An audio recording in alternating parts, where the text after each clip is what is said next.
ધાનેરા નગરપાલિકા દ્વારા ફાયર સેફટીને લઈ મોટી કાર્યવાહી હાથ ધરવામાં આવી। ધાનેરામાં આવેલા જૂના બસ સ્ટેશન પાસે આવેલા શોપિંગ સેન્ટરની દુકાનો સીલ કરવામાં આવી છે।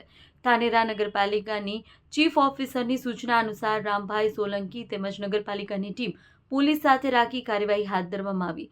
દુકાનો સીલ કરવાની કાર્યવાહીથી વગર ફાયર સેફટીના શોપિંગ સેન્ટરોના દુકાનદારોમાં ફફડાટ ફેલાયો। આજનો ધાનેરા નગરપાલિકા વિસ્તાર બસ સ્ટેન્ડ રોડ ઉપર એક શોપિંગ સેન્ટર આવેલું છે।